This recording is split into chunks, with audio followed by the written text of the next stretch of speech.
Hey all, plagiarism here, and yeah, welcome back to the channel. It's been a while since I've since I've made a video, but now that EOYs are over, I can have a bit more time, working on these videos, and I've decided that to celebrate my return, let's not talk about anime, and let's talk about another topic, true crime, and yeah, but not any time true crime, Singapore true crime, and I originally wanted to include this case into a larger video that I'm planning to make in the future. But I wanted to, but I felt like this case was special in its own way. And not in the good kind of special, in the bad kind of special. Because when I read this case, it kind of reminded me of the Junko case that happened in Japan. And if you don't know what I forgot the full name of the case, but yeah, it was this Japanese case that it was this criminal case that happened in Japan where a girl was tortured and held captive for around 44 days, and the perpetrators did unspeakable stuff to her, and they were under the age of 18, and as a result, Japanese laws over there, they are pretty lenient with people who are underaged, and as a result they didn't get much punishment. And yeah, a lot of people look towards that case with utter disgust at the people who done it, and they feel bad for Junko, which yeah are my feelings exactly, because I felt like that case was really really brutal. But as I was looking through researching for my video, I came across this case, and yeah, I was really reminded of what happened because some elements were unfortunately similar. So we're gonna be talking about a case that happened during the 2000 the early 2000s and late 90s. I don't know if there's any particular name for it, but essentially what happened was a Singaporean girl aged 14 was held captive by a group of 7 people, by a group of 7 people. All of them were under the age or equal to the age of 18 at the time. And like the Junko case, they did unspeakable things to her. So yeah, I guess unfortunate correlation. So we're gonna be talking about this particular topic. And yeah, if sorry my stammering is a bit too much, don't worry, I think I'll start stammering less in the later on in this video. But yeah, so if you enjoyed this, let me know, and maybe I'll keep making more. But okay, enough of me talking, let's get into the actual case itself. Quick side note, the victim's true name cannot be identified because of privacy reasons, and throughout the course of the video I don't want to keep referring to her as the victim, so I'm just gonna use a substitute name, and that substitute name is gonna be Jessie. So if you keep hearing the word Jessie around, that means I'm referring to the victim. Okay, we can move on. There were a total of 7 perpetrators, one of them being Ong Li-sia, the one responsible for bringing Jessie into this whole situation in the first place. 3 of them were her sisters, and the other 3 were the sisters' boyfriends. So even though, right, the names of the sisters weren't revealed to the public for some reason, the names of the boyfriends were revealed. So the names of the boyfriends were, I might butcher this, Yo Kim Han, Neil Su Kai, and Melvin Yo Yu Beng. All 3 of them were 17 years old. However, even though the names of the sisters weren't revealed, their ages were, and I'm gonna read them from oldest to youngest. So we have the oldest being 17 years old, and we have a 14-year-old, and we have an 11-year-old sister. That's right, ladies and gentlemen. The youngest one to participate in this case was an 11-year-old. So now we know a bit more about the case in general. Let's dive into a bit more of the finer details of what actually happened. So Jessie and Ong Li-sia, who I'm just gonna call Li-sia from now on, met, and they were good friends, and eventually Li-sia decided to invite Jessie more and more over to her house, and her house comprised of the 6 people who I talked about earlier, that being her 3 sisters and her 3 boyfriends. And they got along initially, but there was this one incident which eventually led to the kidnapping, the beating, all that kind of stuff. Around the time of December 1999, Jesse was supposed to attend a meeting of some sort with a few of the 7 people. And for whatever reason, Jesse wasn't able to attend this meeting. And as a result, they got pretty mad at her. So the next time Jesse came over to visit them, they decided to beat her up to the point where she couldn't return home. And even if she could, they wouldn't allow her to. So she had to painfully spend the night at their house. And when the next day rolled around, when Jessie tried to leave the house again, they didn't want her to leave because they wanted Jessie's wound to heal first before she could go. And this was pretty hard to do considering that they didn't give Jessie time to rest. In fact, it's the exact opposite, because over the next 2 weeks and a half, they continued to just physically assault her. And they all took turns just kicking, punching, slapping her, beating her up with iron rods and stuff like that. And it wasn't just that. If you think it was just that, it wasn't, because on other days, hot boiling water taken from a kettle was poured on her during her captivity several times over the 2 weeks. So it wasn't just like a one-off thing. No, they did it several times, and as a result, she suffered from third-degree burns on her neck, chest, and her upper and lower limb. And that isn't even the worst part, because there were other stuff that they did to Jessie, and some of those other stuffs include forcing her to strip naked and having various objects such as pens and a broken Barbie doll shoved up her private parts. And if you think that wasn't revolting enough, they also forced her to perform bestiality on their pet dog. And if you don't know what bestiality is, they basically forced her to have intercourse with that dog, and she was 14 years old at that time.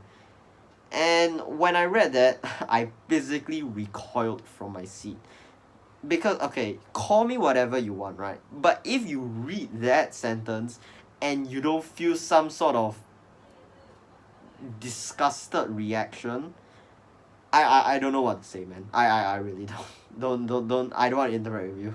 To add more gasoline into this dumpster fire, apparently the bastards also would bring Jessie out in public for whatever reason.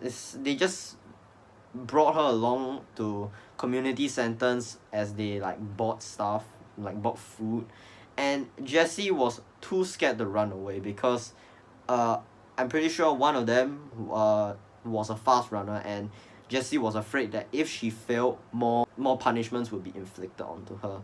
So yeah, they decided to just bring Jessie out into the broad daylight, and she couldn't do anything about it. Talk about helplessness, man. The mother of the perpetrators is the sole breadwinner and was too busy to be in the house all the time. However, she would still visit the house a couple of times, and Jessie would just be in the house, and the mother would see her with her own 2 eyes. However, like every time the mother asked her about the obvious injuries Jessie suffered, Jessie would be too scared to tell the mother upfront about what her children were actually doing, and she made up excuses like, oh, it's just a fall. And if I'm the mother and I look at those injuries and I'm thinking, man, that was one big fall, because if she just said that and leave it like that, I felt like it would be pretty stupid, because nobody would see like the type of injuries she would suffer and didn't want to inform somebody. It's dumb, man. I don't know. Jessie eventually escaped the whole ordeal by threatening to commit suicide with a knife that she had. And I guess the freaking scumbags were like, okay, that's the line that we draw. Don't do that. You know, having sex with a dog is fine, but killing yourself, nah, man. So yeah, she was let go. Jesse reported to the police what those what they did, and yeah, they got sentenced. We're gonna go into the sentencing later, but right now, I think it was to the point where the scars that Jessie suffered from at this point was so horrendous that she thought that no boy would ever be attracted to her, and yeah, that's a bit sad if I'm being honest. So, okay, now we reach the sentencing part. Okay, let's start off with Lisa, the one who basically instigated the whole thing. So, she was 14 years old at that time, so she wasn't sent to prison if I believed, but she got sent to, I don't know if she got sent to prison or not, but it was either a prison or a girls' school, and her sentence was 5.5 years, five and a half years, and the 18-year-old sister was sentenced to 6 years, and the three boyfriends, they were each sentenced between 2 and 7 years. That's right, a single digit year imprisonment, and 12 and 16 strokes of the cane, which isn't even the maximum strokes. I believe the maximum stroke is 32. Now, I'm not saying that they deserve the caning strokes, but I'm saying that they deserved it because what they did, I don't know how, I don't know how, like, no matter how you slice it, it's a pretty brutal case. And oh yeah, I forgot, the 11-year-old, she was given 3 years to be in a girls' home. So oh yeah, the 11-year-old did also participate in a couple of the beatings. And okay, 11 years old, I can maybe see like pressure and influence. I guess that might be maybe like the main reason why this 11-year-old decided to take part. But the defense, the defense at that time tried to say that, oh, the 17 and the 18-year-olds were peer pressured into doing it because they wanted acceptance. Even if they did, come on, you must be mature enough to look at this situation and be like, maybe what I'm doing isn't the right thing, and didn't have to endure it for 2.5 weeks. Hello, okay, if they're trying to like look for pity, I ain't giving them pity because they don't deserve it. Okay, sorry, I'm getting a bit too ahead of myself, but yeah, what I'm saying is that they got single year imprisonment, single digit imprisonment. They're probably out today, and yeah, I think they should have been punished more severely, if I'm being honest. Nobody takes a look at this case and goes, let's go less than 10 years. Okay, I mean, I don't know much about the legal system, right? But that's my opinion, okay? And yeah, okay. Sorry, I went a bit on a rant there, but to summarize, yeah, even though this case isn't, I guess, as brutal as the Junko case, because technically nobody died, but that doesn't make it even worse for the victim. As you know, I just to reiterate, when I make this video, my intentions aren't to make fun of the victims, and to like remind her of her past traumas. And if I did, that's not my intentions. The point of this video was to try to expose and get people to have more people know about these sorts of cases in Singapore, because like, you know, in Singapore, we have low crime rate. That doesn't mean no crime, and sometimes the few crimes that we have can be really, really brutal, like the ones that we have just discussed about. So for the victim who still out there, hope that you're doing okay, alright? And for the people who are out on jail term, who probably released by jail from now on, I hope you look back and realize that the stuff you did it's not that good, man. Okay, yeah, I think I'm gonna conclude the video from now on.